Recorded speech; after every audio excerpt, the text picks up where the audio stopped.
antisocial behaviour, etc. There are some suggestions that the number of sexual assaults this year was as low as 2, although there were a total of 160 crimes. So whichever way you look at it, the numbers were down drastically. And the police, well, they really did go to quite remarkable lengths, including one train that was actually coming into Cologne train station, on which police intelligence told them there were 300 North Africans on board.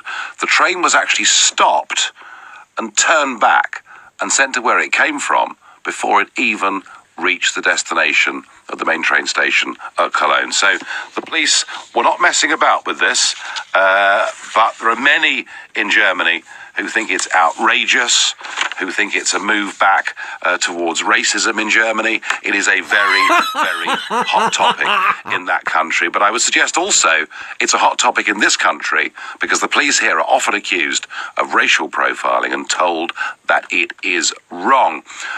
We next go to Antonia in South Devon. Antonia, good evening. Good evening, Mr. Farage. First of all, I'd like to say you are using it. I think we've just... I know you were about to tell me your my fortune there, and that's not the reason, but the line didn't work. Can we please get a fresh line, Antonia, and we will put you back on the show. Meanwhile, we go to Grace in Ealing. Grace, good evening. Good evening and Happy New Year. Thank you, and to you. How do you view this, Grace?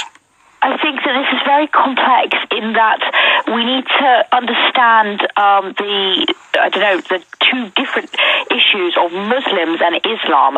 I personally am deeply concerned about people who are coming as refugees from the Middle East or from Africa because they are coming from conditions that we cannot imagine, and no human being should have to live in those conditions. However, I am also aware that the Quran does contain extremely abhorrent, violent things. Exactly. The thing is that most Muslims are either unaware of or are completely ignoring those things.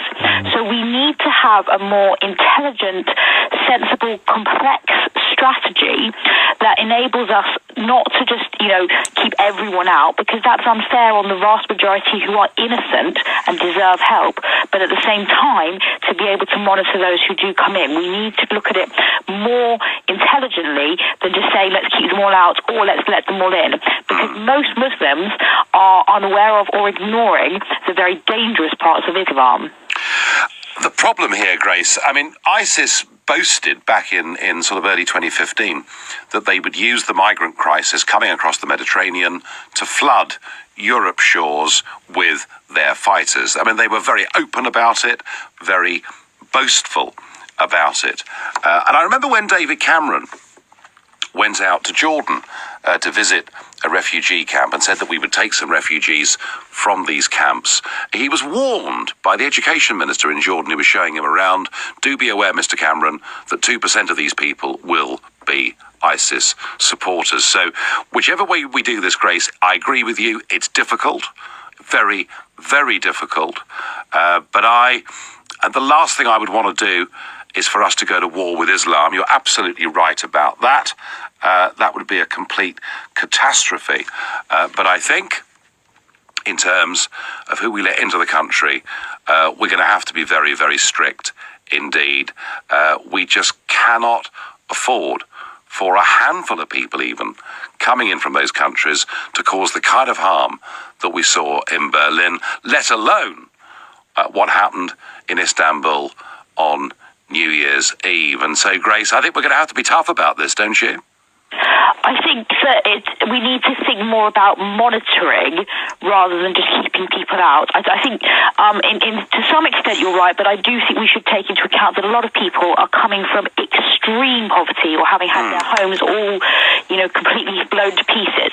And so just to keep everyone out is very inhumane. They're human beings just like we are, and we have a responsibility to help them. Most of them are innocent, but we should have very, very good monitoring, and more of us and Muslims themselves need to know in detail about the danger within the Quran. I think if Muslim parents could be informed more about the Quran, because many don't know about it, they haven't studied it in detail, they've just been brought up into it, if they were to not raise their children into this dangerous ideology, then young people would be less likely to become radicalised later on. Well, and equally, you make a good point there, Grace, that radicalisation and dangerous people haven't just come in from across the Mediterranean since 2015. We've got people born in this country, raised in this country, who've been radicalised, and that's been happening in schools, and it's been happening in prisons. So you're quite right, this is not simply about those that are coming in.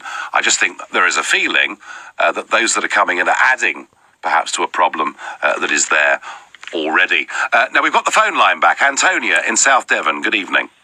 Hello, is the line better now? It certainly is. Yes, far away, please.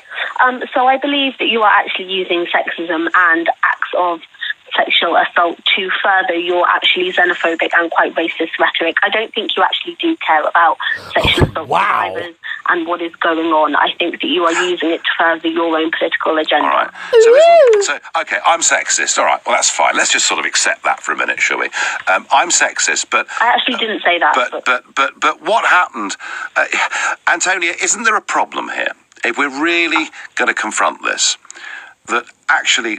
Wasn't I right last year when I said that if you allow into a country a very large number of young males from countries in which women culturally aren't even treated as well as being second-class citizens, that you're going to have a problem? I think sexual assault and sexism is a wide problem. I also think there's a massive problem of sexual assault on campuses in this country, walking down the street on catcalling. It certainly isn't just immigrants who are catcalling women in the street now, is it?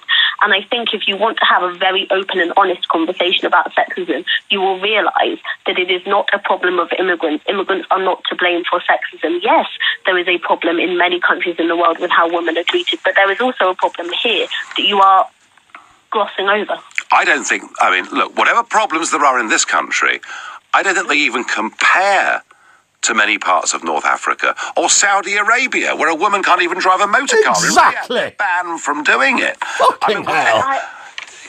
I am aware, and I would love to see you at marches against FGM and campaining for these women, or actually listening to the women themselves, rather than blaming immigrants, rather than putting all of your problems on immigrants, which is what you do so well, and is what actually won you the election. So you mentioned FGM. Tell me what communities FGM is taking place in, Antonia. Well, I'm sure you're aware that it is also happening in London. It is happening in London, but within which communities? Personally, I would say it's more of a regional issue that is dictated more by actually certain countries rather than an entire religion. I'm sure you will disagree and blame Islamic extremism, Islamism, or whatever it is you are referring to the religion as now. But I think you actually, if you do actually genuinely care about sexual assault survivors, about these issues, then actually open your eyes and you will see that blaming immigrants for them is going to do nothing. Well, is that tequila? Antonia, I have actually. I smell tequila. And UKIP, when I led it, actually did campaign very strongly on the FGM issue. And I said, what made us really, really quite angry? And this is the opposite to the potential problem of the police racially profiling people in Britain or Germany and elsewhere. But it's this, that despite the fact that thousands of cases of FGM are taking place in our country every single year, only one person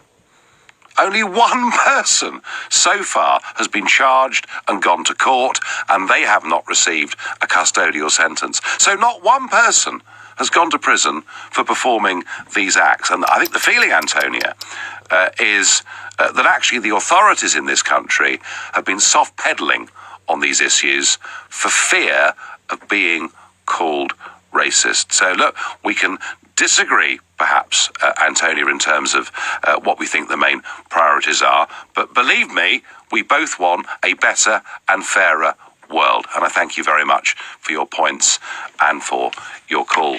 And we go next to Kaleem in Nottingham. Good evening, Kaleem.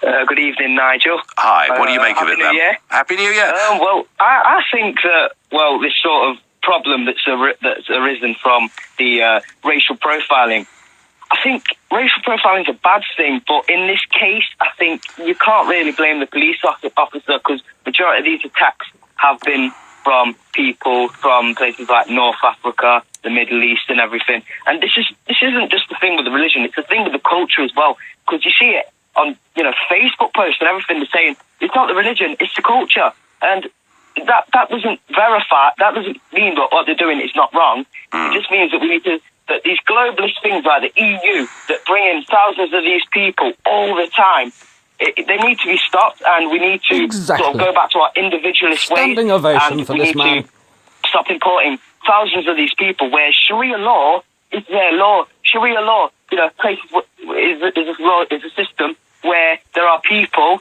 I mean, there are women who get stoned to death for being raped. It is horrible, and we are letting in more of these people. I'm not saying they're all bad, because that would be an idiotic statement. What I'm saying is that we need to let in less of these people, and you will soon see these violent attacks going down and down and down. Well, I hope that's right, Kaleem. Although, as I did say a few minutes ago, there is actually a problem with radicalisation that's gone on within this country from British-born people. And if we think back to the 7/7 bombings, these were people who've been born and raised in this country. So, absolutely, I think that we should be ensuring, as should the European Union, which we're going to leave, thank goodness, but, we wish them well. We should be trying to make sure that bad people are not coming to our shores, but we have to recognise that there is actually a problem that exists within our own countries as well. But on racial profiling, I mean, the problem is, isn't it? I mean, say there was a big scare in London, and a friend of mine, fishing mate of mine, who's a Muslim, good friend of mine, what happens if he and his family are stopped just because they're of Muslim appearance? I mean, that's the worry, isn't it? The worry is that by trying to do the right thing, from the police's perspective, in terms of reducing crime, you could perhaps offend parts of the community or risk radicalising parts of the community who actually at this moment in time are on your side. I don't know. It's not easy. It's not easy. Most people who are calling in and texting in are saying they think the Chief of Police did the right job. I'm Nigel Farage on LBC. It's 11:30. Here with the news headlines is Charles Ray.